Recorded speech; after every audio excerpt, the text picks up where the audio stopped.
three, two, one.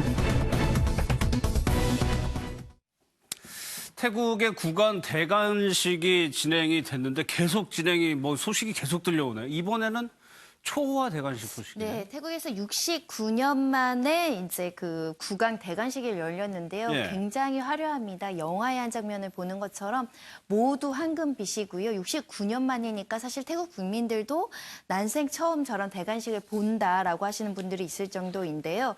마하 아치랄 롱콘 구강의 즉위시라고 보시면 될 것 같은데요. 남아 10세입니다. 예. 그 선친의 네 자녀 중에 유일한 아들이라고 하고요. 3일간의 이런 그 구강 대관식이 진행된다라고 하는데 7km를 저 황금 가마를 타고 행진하는 사항까지 있었다고 하고요. 지금 예. 발코니에서 국민들에게 인사하는 모습입니다. 부인 되시는 분이 이제 근위대장 출신인데 이게 지금 태국이 이 영상을 보면은 사진이나 황금을 굉장히 많이 사용을 하나 봐요?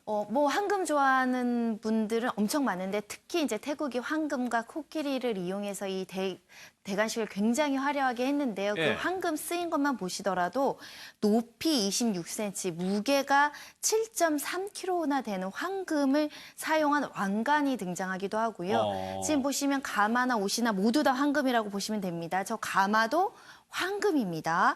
그리고 20만 시민들이 운집해서 국왕의 상징인 노란색 옷을 착용하고 열렬하게 지금 환호하는 모습을 보고 계시는데요. 예. 이 행사에 무려 10억 바트, 하나로 365억 원이 소요됐다라고 하니까 초호화 대관식입니다.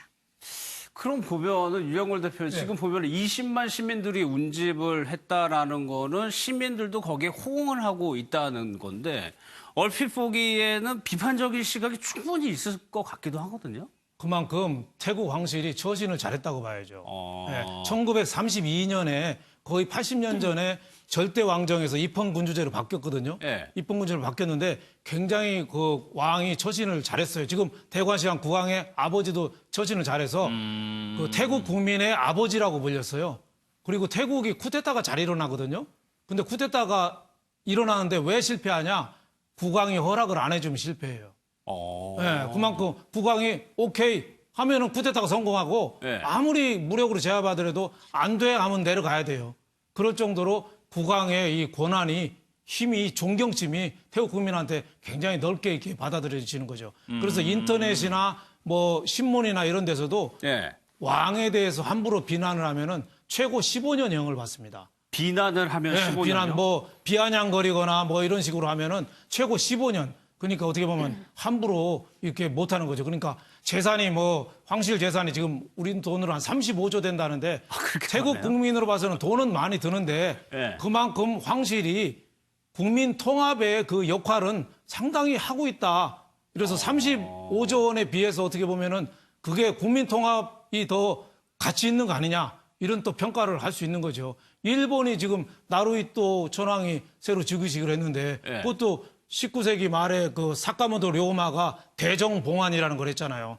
그때까지 막부에 있던 권한을 그전에는 천황이 허수아비였거든요. 권한을 줘요. 그래서 메이지 유신이 일으켜서 물론 침략 전쟁도 일으키고 나쁜 일을 많이 했습니다만 네. 우리나라로 봐서는 일본의 국민 통합을 위해서는 굉장히 어떻게 보면 도움이 될 정도로 태국도 마찬가지다 이렇게 보여집니다. 다만 이제 영국에서는 조금 이 비난 여론이 좀 있는 게 네. 거기 찰스 왕태자니 다이애나비도 돌아가시고 하는데 여러 가지 좀 황실에서 잡음이 약간 있어서 그런 게 좀 나오지 않느냐 이렇게 싶습니다. 예. 왕실 재산이 35조. 네.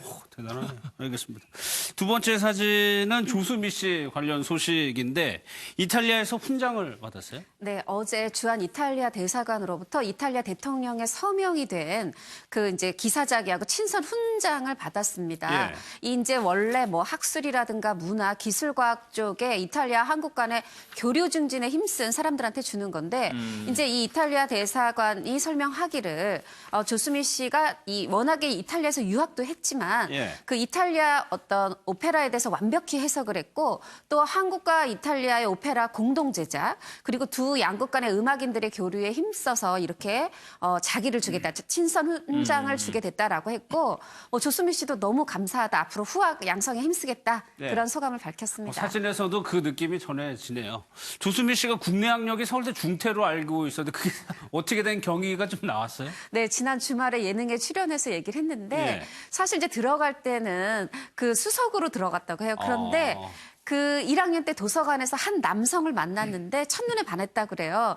그래서 여자친구가 있는데도 나랑 사귀자고 당돌하게 고백을 했는데 그 남자분이 일주일만 시간을 달라 했는데 일주일 뒤에 사귀자 해서 얼마나 열렬하게 연애를 했는지 두 사람 다 전 과목 F를 받았다는 거예요. 근데 당시에 졸업 정원제가 있어서 예. 그 1등으로 입학했지만 그 과에서 52등 꼴찌를 하게 되면서 그 정원제에 걸려서 서울대에서 정학을 당했다고 예. 조수미 씨가 직접 밝혔습니다. 예, 그래가지고 유학을 가가지고 이제 성공을 하게 됐다는 건데 그때 이제 어머니 얘기를 빼놓을 수가 없는데 어머니가 그렇게 열심히 이제 교육을 시켰다는 거죠. 그렇죠. 예전부터 많이 알려진 얘기인데 어머니가 원래는 본인이 성악가가 되고 싶었는데 그 꿈을 이루지 못하자 딸을 통해서 이제 이루고 싶은 마음도 있고 어렸을 때 보니까 이 아이가 굉장히 음악에 재능이 있는 거죠. 그래서 어린 아이를 두고 그 이제 방에 피아노 치기를 하고 8시간을 치지 않으면 방문을 열어주질 않았다 그래요. 8시간? 네. 그런 식으로 피아노 뭐 이제 훈련도 시키고 목소리가 워낙 예쁘니까 또 이제 성악 공부도 해서 결국은 어머니가 어떻게 보면 재능을 먼저 알아본 거죠. 예. 그래서 사실 유학을 갔을 초반만 해도 어머니를 원망했다 그래요. 왜냐하면 바로 이 남성하고 결혼을 하고 싶었는데 결혼 안 돼 유학 가 했다는 거죠. 하지만 그래서 처음에는 유학 가서 어머니한테 맨날 원망하고 이런 편지를 썼지만 거기 유학 시절에 있으면서 오히려 어머니가 그리워지고 아 어머니가 내 재능을 일찍 알아본 거였구나. 감사해지고 그리고 또 딸이 이탈리아 로마에 있을 때도 어머니도 매일매일 편지를 썼다 그래요. 언제나 보면 이 성공한 사람 뒤에는 꼭 이렇게 훌륭한 또 어머니가 있지 않나 싶습니다. 예. 그래가지고 지금 3호곡 어머니를 향한 3호곡 이건 뭔가요? 네, 그 앨범을 엄마에게 어떻게 보면 헌정 앨범 마더라는 헌정 앨범을 냈는데 오늘의 자신이 있기까지 어머니 헌신도 있었지만 또 지금 어머니가 수년째 치매를 앓으면서 뭐 대화, 정상적인 소통이 힘든 것은 물론이고 조수미 씨 얼굴도 못 알아본다 그래요. 그런 이제 그렇지만 살아생전에 계시니까 또 그래도 감사할 겁니다. 그래서 그 조수미 씨가 그런 헌정 앨범을 준비했다고 합니다. 알겠습니다. 세 번째 내용 좀 보도록 하겠습니다. 이번에는 사건 내용인데 아내를 살해하고 2살 딸한테도 흉기를 휘두른 남자가 있었어요. 남성 하 씨가 지난해 9월 자기 자택에서 예. 아내에게 흉기를 휘둘러 살해를 하고요. 곧바로 2살 배기 딸에게도 흉기를 휘둘렀지만 다행히 딸은 사망하지 않습니다. 예. 이 사건에 대해서 1심 재판부가 살해 등 혐의로 징역 22년을 선고했는데 지난 5일에 항소심 재판부도 1심 선고와 마찬가지 징역 22년을 그대로 선고했습니다. 거의 뭐 확정이 됐네요. 그러면 징역 20년. 그렇다면 이 남편은 도대체 왜 이렇게 이런 짓을 한 거예요? 남편이 평소에도 경제적 어려움이 있었는데 예. 마침 당시에는 개인 회생 절차 진행 중에 아내 몰래 도박 빚도 생겼습니다. 경제적 어려움이 가중된 데다가 이 사건에서는 특이할 만한 점이 아내가 매일 늦잠을 자고 육아에 소홀했다 그래요. 예. 자신이 일도 하는 데다 아내의 육아 소홀로 본인이 육아까지 다 전담해야 되니까 스트레스를 받고 있었는데 하필 그때 2살짜리 딸이 칭얼거리는데 그때도 아내가 잠을 잔다고 일어나질 않는다는 겁니다. 거기에 불만을 품고 욱하는 마음에 흉기를 휘둘러서 아내를 살해하고 딸도 살인 미수에 이르게 만들었습니다. 자기가 돈도 벌어오고 육아도 해야겠다는 스트레스 때문이다. 근데 아까 말씀하신 대로 욱해서 범행을 저질렀는데 그런 거에 비해서 형량이 꽤 많이 나왔다는 생각도 들거든요. 이 사건에서는 계획적 범행 등 특별한 가중 요소가 없는 건 맞지만 그렇다고 특별한 감형 요소가 있지도 않아요. 예를 들면 경제적 압박이라든지 아내의 부재로 인한 본인의 육아 부담이 살인을 정당화할 만한 요소들이 아니거든요. 그렇죠. 특별히 예. 양형기준산으로 감경할 만한 사유를 찾기가 어렵습니다. 특히 이 사건 직후에 범행을 은폐하기 위한 행동도 여럿합니다. 예를 들면 범행 직후에 아르바이트 장소로 갔다가 다시 귀가해서는 제3자가 집에 침입해서 범행을 저지른 것처럼 신고를 하고요. 한창 수사 중에는 아내 곁으로 가겠다고 극단적 선택을 할 것처럼 이렇게 난동을 부리기도 합니다. 예. 본인은 범인이 절대 아니라는 것이죠. 그러다가 범행은 밝혀졌었는데 이 사건에서는 범행에 취약한 피해자, 오히려 딸과 같은 경우에는 범행에 취약한 그렇죠. 피해자죠. 예. 거기다 기본적으로 살인의 경우에는 징역 15년 전후가 선고되는데 살인 미수는 3분의 1 내지는 3분의 2가 선고됩니다. 즉 아내의 경우에는 15년, 딸의 경우에는 살인 미수니까 7년, 그러니까 기본 양형 요소를 그대로 합산해서 22년을 선고한 것이다. 특별한 가중 요소도 특별한 감형 요소도 없다는 점을 그대로 판단했다고 보시면 될 것 같습니다. 말씀하신 대로 독박 육아라는 게 신조어인데 그렇다고 하더라도 감형의 요인은 절대 안 되지만 홍 교수님 글쎄요. 육아를 하고 있는 부부 중에는 이런 갈등을 안 가지고 있는 뭐 부부 거의 없을 정도잖아요. 맞습니다. 뭐 전업주부든 아니면은 맞벌이 부부든 사실 육아와 관련해서 다 고충이 있을 텐데 지금 말씀하신 것처럼 사람을 살해하면 징역 한 15년이 나오는데 실제로 한 징역 10년이 나온 어떤 엄마가 있었습니다. 그게 어떤 경우냐면 이 여성이 젖먹이 아이, 생후 8개월 아이를 숨지게 한 뒤에 가방에 넣어서 이제 방치를 했었어요.